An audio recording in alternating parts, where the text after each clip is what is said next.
Hey everyone, it's Ange Sinclair from Digestive Detective. Today is Transformational Tuesday. I'm a bit late today. I've hurt my back, so I was at the doctor's this morning, my favourite place, getting them to give me an x-ray for my back. So anybody's got any back healing tips, hit me up with them.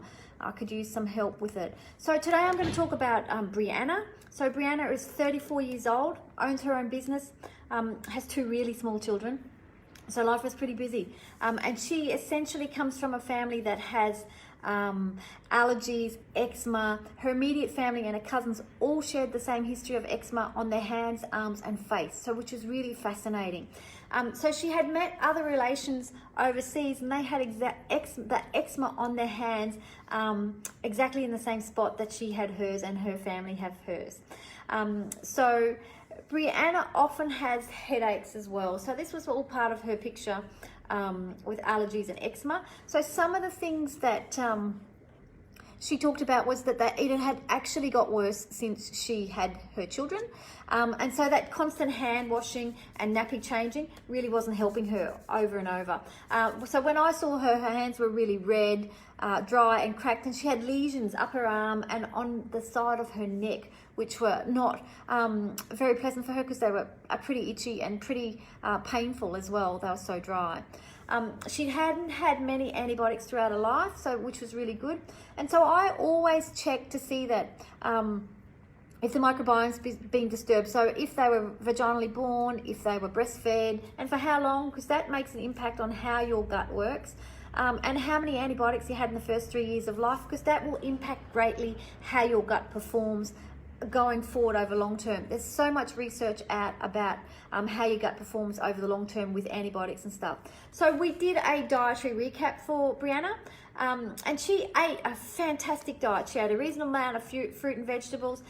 She had eggs and dairy once or twice per day.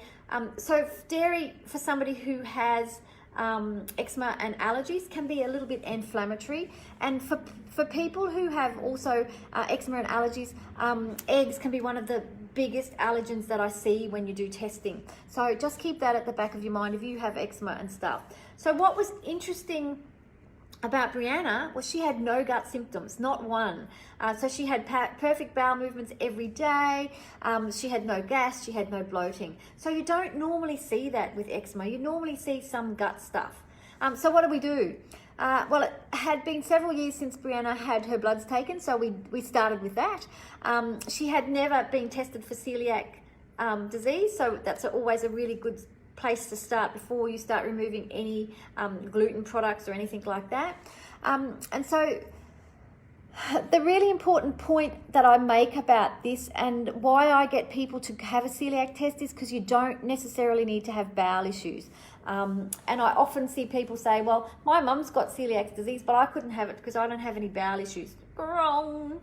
Go to the doctor and get tested, because you are more likely to have celiac disease even if you have no bowel symptoms, if you have a first degree relative that has celiac disease. So tip for you. So I have seen a couple of people in practice that have had absolutely no gut symptoms at all and have had celiac disease. So it's worth checking out.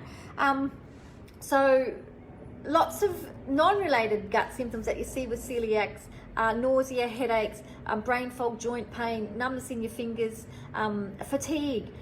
Hello, Brom and Bolton.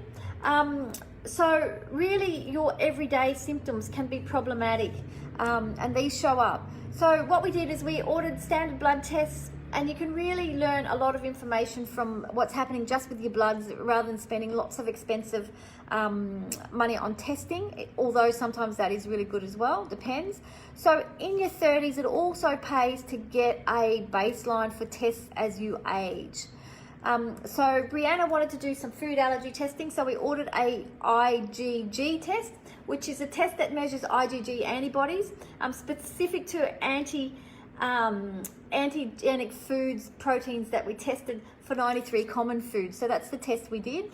And I don't often do these tests as they do have limitations. For example, if you have leaky gut, you will test positives for lots of foods that you're eating every day. So I tend to be really selective when I recommend this test. But as Breanna had no leaky gut symptoms, I thought it was probably a test that we could do and see what she was reacting to. So we started her treatment with anti-inflammatory herbs, which is an easy place to start because they will lower some inflammation and take out some redness and stuff, as her eczema was pretty red and angry. So supplement-wise, we also started her on zinc for skin. So people watching, zinc is great for skin and wound healing, as some of the eczema had been scratched, and so they turn into small sores. And with some people, you can absolutely get a staphylococcus infection once sores have been scratched. So alpha EFA we use as well, which is a sea buckthorn product, which is an omega-7 product, and not many people know about omega-7. So it's really useful on somebody that has really dry skin or eczema or acne.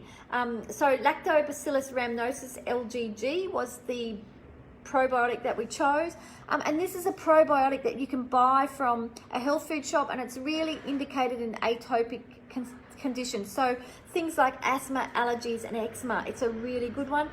For food intolerances is great too. It's also one of the probiotics that they're using in children with peanut allergies.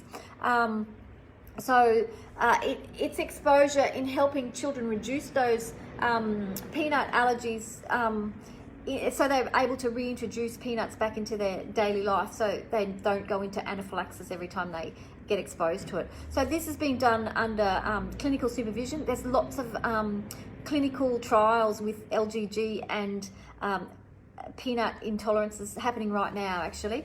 And so lastly, the last thing we did was give her Weleda Skin Food as a barrier cream on her hands, especially because that's one of the places where it was really an issue. And Weleda Skin Cream, I love it because it's really thick and it gives you great coverage on the skin around dry skin and eczema. I think it's really fantastic. So diet-wise, I encourage you to eat anti-inflammatory food, so oily fish, grass-fed meats, nuts, seeds, lots of dark green leafy veg, lots of veggies, and lots of spices, which are normally pretty helpful. So when we got Breanna's IgG test back, it showed that she had an issue with chicken and eggs. So we eliminated both of those. And at this time, we also added a gut repair powder. So at the next follow-up, her hands were 50% better and her neck was completely clear, which was really great. So we just got her to keep doing what she was doing because she was doing everything right, and was taking on a lot of the work herself and just getting it done. So at the 3-month mark, Breanna reintroduced chicken into a diet with absolutely no problems. But eggs were a completely different story. So when eggs come back into a diet, as soon as she had eggs, she had a massive flare and got an instant headache along with that. So she continued, again, taking those things out, continued the gut healing process. And at the 6-month mark, she tried to reintroduce egg, and again, she had a flare. So we continued to do the gut healing work. So at the end of it, Breanna decided that reintroducing eggs made her feel really bad, and it had such a negative impact that she could really live without them. So her hands were about 98% better at the 9-month mark, and she was pretty happy with that. So she had never got her nails done, as this would draw attention to her hands. So she has since started getting her nails done. So that's a pretty good outcome, I think. So that's Transformational Tuesday. If you have any comments you'd like to make, or if you feel like you have a condition with eczema and allergy and you want to know more about it, click on to www.digestivedetective.com.au and book in for a free 15-minute. I will give you some steps that you can do to move forward. So there's no hard sell, but I can absolutely give you some steps to get you moving forward to knowing what to do next, because sometimes it's that clarity about, okay, I know I should be doing something, but I just don't know what that something is. So if this is you, give me a call and I look forward to chatting to you. See you soon.